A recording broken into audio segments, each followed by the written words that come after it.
Okay, welcome back to the vlog. Guys, I had a vlog. I was gonna do like a real vloggy vlog today. Drone footage and the whole thing, you know, but I feel like I would be disingenuous if I didn't just talk about what happened today, because this is my daily vlog and I don't want to be like, everything's great and awesome when everything's not great and not awesome, and this just needs to be said, okay? So I'm not going to go super into detail with what happened because this issue's not resolved yet, and I owe it to everyone involved I'm the type of person that when I have an issue with somebody, I need to go directly to the source and solve it like a man, right? Talk things out, just talk things out, and so I'm not going to tell you exactly what happened, but what I am going to say is, when did school, like, I must have missed something, okay? When a student is choosing to misbehave, when did that become the teacher's fault? Like, I get that there are things that we can do as teachers to help prevent students from misbehaving. We can have incentives, rewards, our tone of voice, engaging the students in learning, building relationships with students. But when all those things, the previous criteria, have been met, when did we switch from, you know, you've probably seen that old cartoon where it says, it's like a side-by-side. Maybe I'll put it up here. It says like 1960 or something. A student was misbehaving or got bad grades, and they had the parent-teacher conference. And it was the teacher and the parents pointing the finger at the kid saying, what's going on here, right? And that's like 2010 or something like that. And it has same situation, but the parents and the kid pointing at the teacher saying, what's going on here? I just don't know. Yesterday I did a video on my behavior management. I was asking, you know, I was asked a question about it, about consequences, and I told you that, yeah, I'm very reflective, and when I make a mistake, I know I make the mistake, and I try to fix that. Or if there's something that I know that I can do better or differently to help my students succeed, I'm going to do it. The last thing I think about before I go to bed is teaching. The first thing I think about when I wake up is teaching. I don't have any control of that. This is what I do. When I do something, I put everything into it. I put my heart and soul into teaching. And I don't know when we turned into I don't know if this is like this for you or not. It could be wrong. It could be different for you. But I know that when I was a kid, if I misbehaved so badly that the teacher needed me out of the room, it was never brought up to the teacher. It was not, oh, what was the teacher doing wrong? No, it's you are being so bad that you had to be kicked out of class. That's it, right? Like, it's not, if a child is misbehaving or being so unsafe or disruptive that the teacher's last resort is calling the office to have that child removed, I just have a hard time seeing where that is, you know, something that the teacher can control. I mean, if the teacher does everything up to that point to, you know, try to get the student on board, but the reality is sometimes kids are just going to misbehave, and sometimes they're I mean, for whatever reason, right? We can talk about excuses all day for why kids misbehave, reasons, excuses. And I'm obviously understanding of all types of reasons for misbehavior. I get it. I do. You know, you learn about those in school, in college. Oh, this activity is too hard for the student, I'm going to misbehave. I want some attention, I'm going to misbehave. There's a plethora of reasons for misbehavior, and that's all right. I have ways to deal with those things. What I don't have things to deal with or ways to deal with is straight outward defiance. And not even just defiance, but like unsafe behavior or just complete disrespect or disruption. So today started out kind of odd because we had a 2-hour delay for fog, which doesn't happen often. And I'm understanding that when any type of break in a child's routine can affect them. And from the very minute the kids got at school, I could tell they were off, some of them. You know, you normally start school at 7:45 and now it's 9:45, and what do you mean? We don't have breakfast. Well, it's because lunch is almost, but I want breakfast. I'm sorry that you didn't eat breakfast at home, but we have lunch literally in 30 minutes. We're just gonna have to wait. I don't have food for you, kind of thing, right? So it throws them off. I get it. But we were having a good day. For lack of, you know, we were having a good day. And I had a couple of my students, one of my students was removed from art for putting his hands on another child or something along those lines. And so I had no control over that at all. And so I believe that, I don't know, that by the end of the day, 3 of my students had been removed from the class, which is a lot. 3 out of 19, yeah, that seems like a lot. You sometimes you have to have that as an option for a consequence, because what's the alternative? Just have students completely lose their mind and disrupt everyone's learning, and me just be like, all right, everybody, yep, I know you want to learn, but we just got to ignore this screaming. Oh, yep, he's hitting you? Okay, well, I guess just ignore it. No, I'm not going to do that. Anytime a child is disrupting the learning of my students that are wanting to learn, there's a door. Like, I'm not going to compromise on that. Like, I have my, my expectations set that are fair and they are age appropriate. And then we go through the progression. I told you about the book yesterday, about how when a student is misbehaving, I have a private correction, and then they have their warning. And then their name goes in the book. If their name goes in the book, they're gonna owe me some time from recess or whatever we're doing next. Like, it's gonna be immediate. It can't be like hours later, right? But when a student is continually disrupting class or continually knowingly making bad choices and putting others at harm or disrupting others' learning, because I do consider if you are not allowing other kids to learn, you're doing them harm. It's a form of bullying. It's a form of abuse, in my opinion. You need to get gone, because there's 17 other kids that want to do the right thing, and I'm not going to tell them to ignore it anymore, So I know when I was a kid, if I got to the principal's office, it was not a pleasant time, and I know that that would be it. That's the last time I would ever get sent to the principal's office. But the problem that I had was when I had a few students who were having a real hard time just doing what they're told, and I don't know, call me old-fashioned, but I think that you go to school, you do what you're told, and then you go home. That's basically school, kindergarten through high school.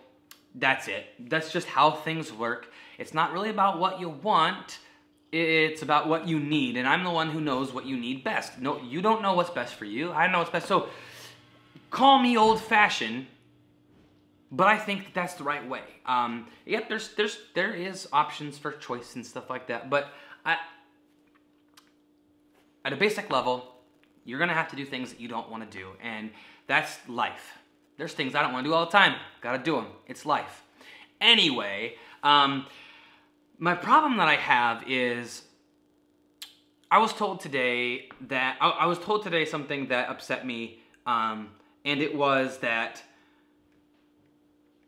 because I had a few students that were having trouble, they had to be removed from class due to various behavior reasons, that I need to stop teaching small groups because the engagement level isn't there or they're having too much trouble.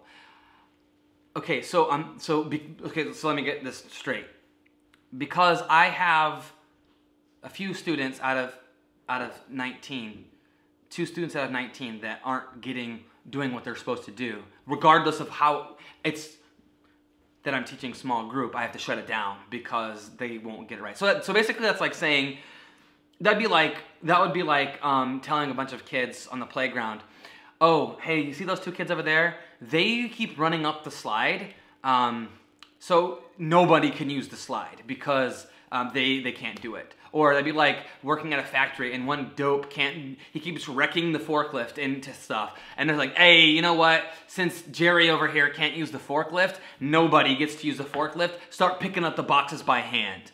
Like, no, like, teaching in small groups is what I do. It's what I do best. And no matter how I teach, the students that have issues are going to have issues because they don't have issues. They're not like, oh, it's small group time. It's time for me to be bad.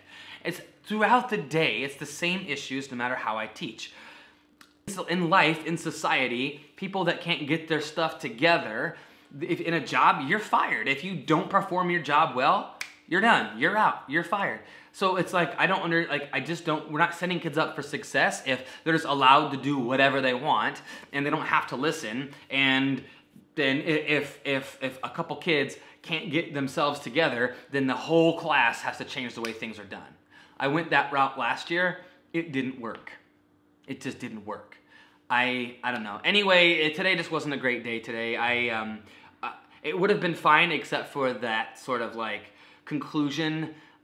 So my job is to present my case for small group instruction and try to prove to administration that what I'm doing works. Please just give me the freedom to do what I know is right and what can be done. And so sort of what needs to be said is stick up for your own beliefs and for yourself, and make sure that when you're talking to people that you are, if you know something is right, that you have everything backed up to say it and plead for it, because I know teaching in small group instruction is right, and it's what my students deserve, and that's what they need. And I'm not going to let a couple kids that can't figure it out and listen, I'm not going to have them ruin it for everybody else. So my job is to be professional and to build a case, bring the data, talk about why it's worked in the past and why it's not working now. It is working for 17 out of 19.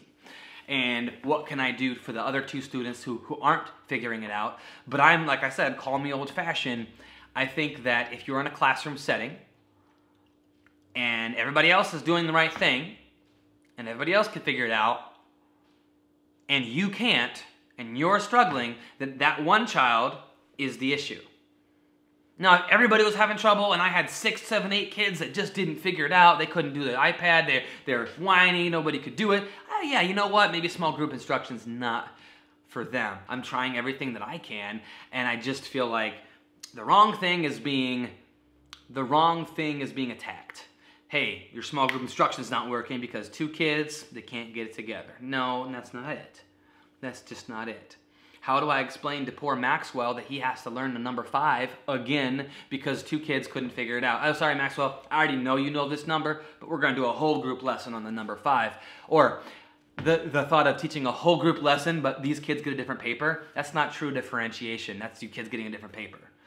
That's, in my opinion, the most effective way to teach is small group instruction. Yeah, there's time and place for whole group instruction. I do it every day. But the core instruction needs to be with students who have the same educational needs.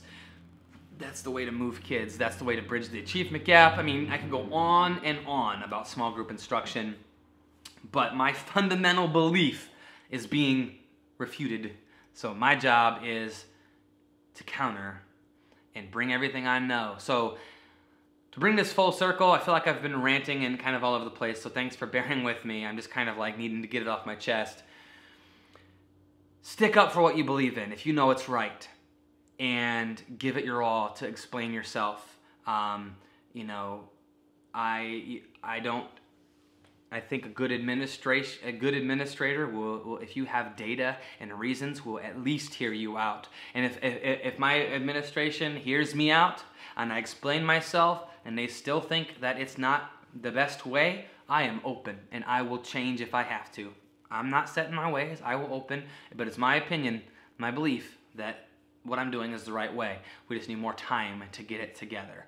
And so that's my next steps, but I just didn't want to pretend like everything was okay because I needed to talk about this and sort of rant a little bit. And I just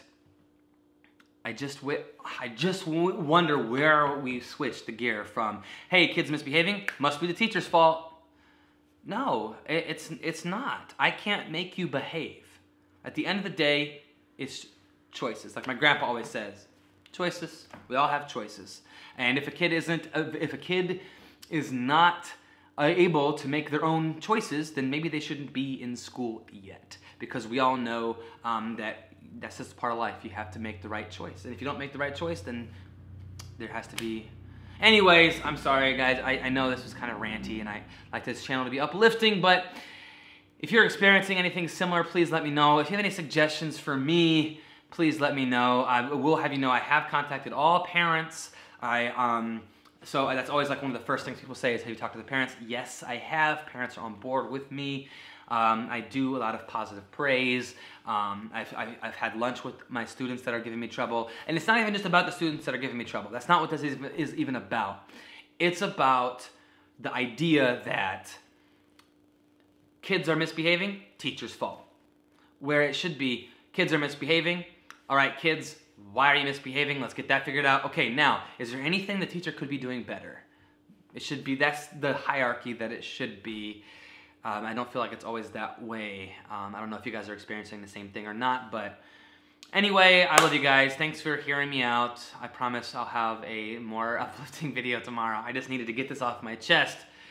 This makes me feel pretty good, actually. It makes me feel a lot better.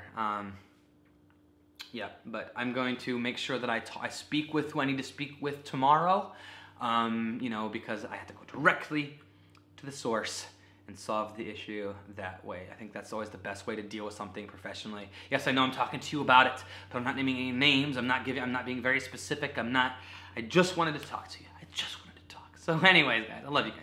Find a gift, share it with the world, and remember, you are worth it. Even if nobody ever listens to you. See you tomorrow.